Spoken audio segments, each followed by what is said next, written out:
jarroota warra masaanoo osoo hin taane aanna dhibee namicha na dhibee akka inni ishii darbatu mee ilaala ishii duraa kan ishiin duraa shuma haadha naxalaa kana fakkaatti akka inni ishii darbatu mee ilaala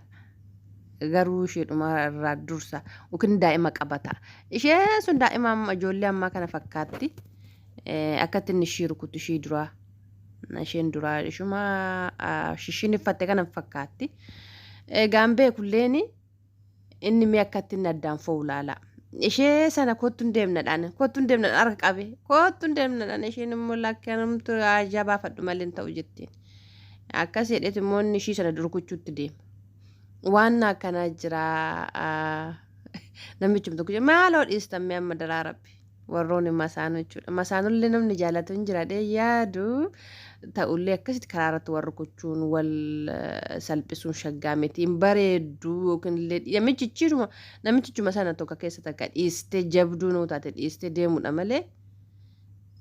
intalli na rukuta jettee agartee jaarti shiisuun xiqqoo ishii umuriinis deeme miskiin umurii bichaasi miti beektanii jiruuf jireenyu iyyumtuyyuu dhugaa rabbi waan umuriin kee fagaate akka itti rukutu gartanii argaa kee rabbin akkasi gaate sammuu dhiirri jira maaliif keecha bahe in ulfaata waan kun ilaala yaa rabbi masaanuu warroonni jaalattamme namni jaalatu hin jira yaadu inuma jira si baay'izawwee tokko namichi sana dhabuurra masaanudhuma sana irratti fuudhee wajjin jiraachuu filata namni tokko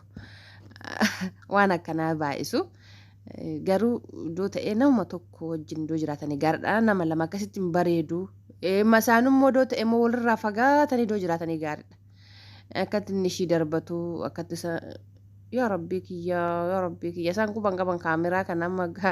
miidiyaa irratti namni isaan baasu akkasi keechatti iyyuu anna xiqqoo ishii miskiinii tanatu nama raree ishee haadha shishinii kana jechuudha. Maal seetanii ishee suni umurii isaaniillee maal hin beekamiti. Iyyummaan tunis dhugaa rabbi yeroo tokko umurii kee wajjiniin innoo jedha. Maaliif hottanii namni tokko umurii isaa daa'ima ta'e gadadoonumtuyyuu bakka gadi si buusti. Namaa gadi si gooti gadadoonumti jiruuf jireenyi namaa gadi si gooti keessattiyyuu dhiirri baay'inaan nama tokko ta'e malee dhiirri baay'inaan akkasitti ijoollee isaatti fonnoon jedhu.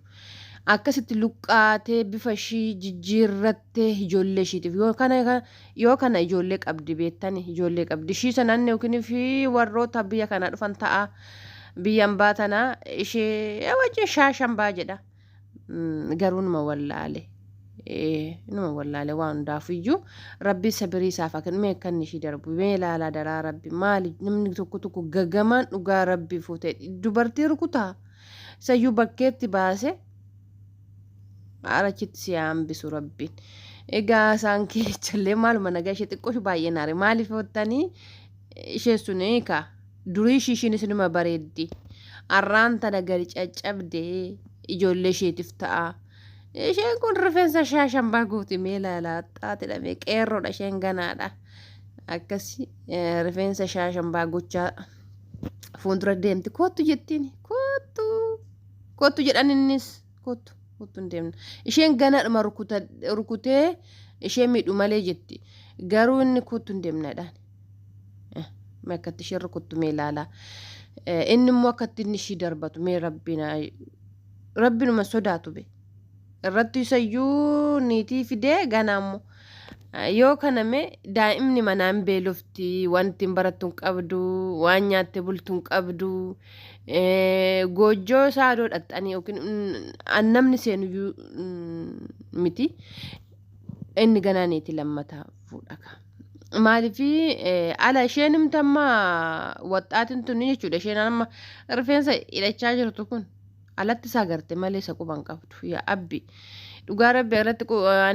mana isaa nagarre yookiin maatii isaa nagarre namoonni baay'inaan warroonni dhiira tokko doo maatii qabanii doo haadha manaa qabanii isheen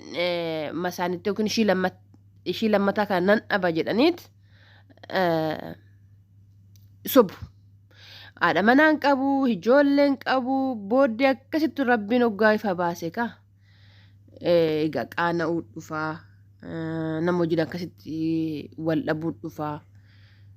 ulfina wal dhoowwutu dhufaa waan akkanaatu dhufa in sobina keessattiyyuu bultii irratti waanuma jirtu walitti himadha ani haadha manaa qaba ati haadha manaa kun lammataa taataa ishiin jaalatteetti seente taanaani kootu kalaas sumaa rakkoon qabu garuu doo isheen hin jaalatin akkasumaan isheen doo ishitti nimin sobaan akkasumaan bultii godhatte hin bareedu akkasumaan warroonni shamarraniitis immoo daa'ima doo qabanii an daa'ima hin qabne gigim jedhutu jira waan akkanaatu jira bultii irratti kun hin taatu bultii irratti soba takka doo dabaluu baatanii bultii irratti idoo sobuu baatanii baay'ee gaariidha soba hoggaan sinin jedhu ani haadha manaa doo qabaatanii hin qabnu an jedhantu jira waan akkanaa kana doo dhiisanii baay'ee gaariidha sinin jedha hin barbaachisuus hin bareedusi inuman taane dhugaa rabbi foote innaa waan akkanaan sinin jedha haati manaa oggootmaanii dhugaadhaan waan sana jasi jaalatteetti dhufte gaariidha malee akkasumaan ani qabaa hin qabu waan ma ufa jirutti wayya waan ifa jiru isheen jaalatteetti seenti taanaan bultii sanatti ishee yoo kalaas ishee fedhii isheeti ka kan ammoo sobanii too of duuba dhoksanii tokko tokko ijoollee lama sadii doo qabu hin qabu bakka ani fuune jedhaan isheen dhuguma seetekka inni birrii hin qabdu fakkaata shikkada fixeet kalaas biyya isaa yuutti ni muduraa bada warri shamarranii maaliif akka ta'e hin beeku iduma arganu iduma namarraa waa iddoo arganu amma waan hundu teknooloojiin babal'ate of dhabu maaliif akka ta'e hin beeku ani immoo kufamu dafanii ani wajjiniinu jechuudha waan akkanaa kan doonurraa fagaate inni dhiiratis immoo akkasuma shamarreen waan hedduu jettuuni iddoo ijoollee qabdu iddoo bultii qabdu ukin fachitti biyyatti qubeellaa godhattee dhufte ta'a ogaas geeche immoo lakki ani hin qabu jetteen isa biyyaa sanaatiin an duraan jaalattee qubeellaa godhattee dhufte sana inni kalaas bushaayee waan akkanaa shaggaa miti rabbiin ganama siiree qabeenya nama madaalina maaliif inni qabu kun isaa boruu dhabuu danda'a inni hin qabne kunis immoo boruu qabaachuu danda'a keessatti iyyuu qabeenyan abadan nama madaalina qabeenya har'a hojirtii boruu hin jirtu dhugaa rabbi karaa ittiin si harkaa bahu hin beektu qabeenya karaa ittiin si harkaa waa ta'u hin beektu hundumtu eeyyama rabbiiti keessatti iyyuu qabeenyan hin boonina ani har'a hojira ani guyyaa takkatti yookiin halkan takkatti kan nama harkaa dhambamtudha balaa tokkotiin balaa biddaatiin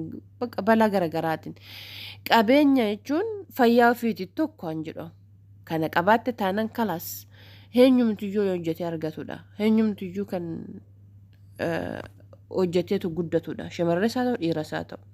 kanaan dura nama madaaluu baatanii gaariidha bultii keessatti immoo sobuun abadan hin barbaachisu waan ma dhugaa jirtu timu bakka jaalatee dhufe kalaas jaalatee dhufe isa bultiin asitti diigamuudhaaf waan jedhu hin barbaachisu kanan sinin jedha yoo jaalataniitu bultitti seenanii bultiin hin diigamtu abadan dhugaa rabbiin hin diigamtu rabbiin tokkicha si yeeyyame kan keeti sin jedhe taanaan bultiin hin diigamtu bultiin kan diigamtu maalinni sobaan bakka dubbii sobaan ittiin ani jaarramte